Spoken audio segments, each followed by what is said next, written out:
For DILR, we have to actually solve as many sets as possible. So there is no one hard stop rule that solving few sets or mock tests gives a good chance to crack DLR. You have to solve so many hundreds and 200s of sets, so that at least on the day of the exam you'll know how complex it is, and you can analyze which is hard, easy, and medium, and then accordingly you can sort it. Then coming to verbal ability, I guess you need to be strong on your language skills, where it's not that tough in GAT. You have to read the comprehension in a very fast manner, so that you'll see the questions and find out the answer. For this, actually, you can read newspapers daily. Make a habit of reading newspapers daily, so that it will help in your verbal ability. And as you told, you prepared from time, so it was completely coaching or self-study or a mixture of both the things? Yeah, it was mixture of both the things.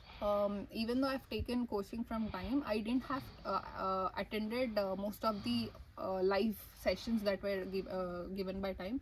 I didn't have time because I was working. So in the weekends, usually, even though they arrange some of the videos live sessions on the weekends, I have got my office work to do. So yeah, there are two different types in time also, like week classes and weekend classes. I've taken weekend classes, but still I didn't find time.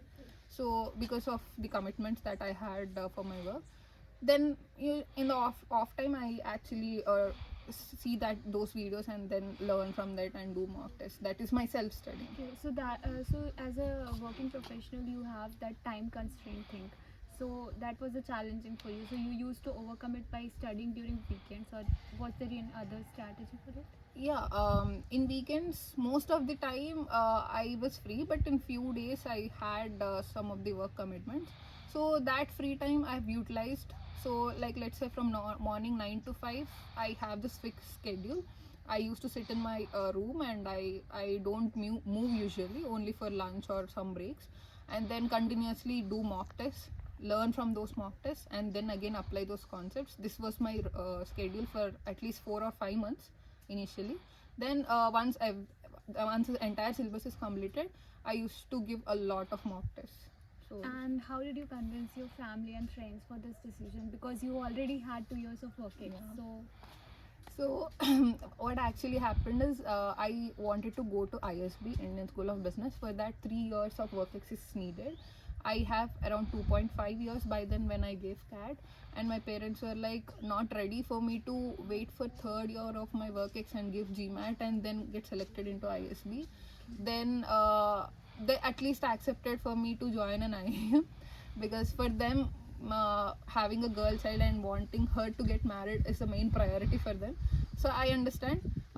Initially I had a plans to go abroad as well, but when I wrote CAT, it was like every nook and corner of India is going to abroad.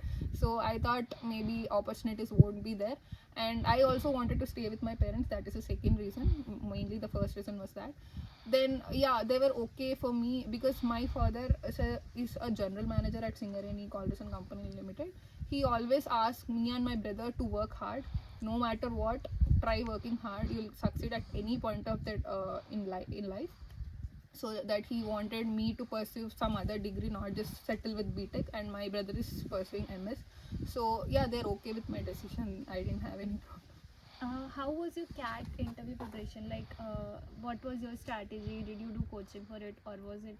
How was you doing it? So as I said, I have already worked in two companies. I gave a lot of interviews by then. Like in UG, when the recruitment happened, I gave interviews, and also for the second company, I prepared then also. So I have this overall structure of how to present myself, how to curate my answers for the questions. I have all this ready in my hand. So just that I just have to had 1 or 2 sessions with time where how to give interviews were taught by them, like the mock interview, this thing. And then yeah, that was also a self study kind of me for me, because I have already the way, like that the structure is already defined for me. So just I have to take some inputs from the time and then implement it. It was easy for me.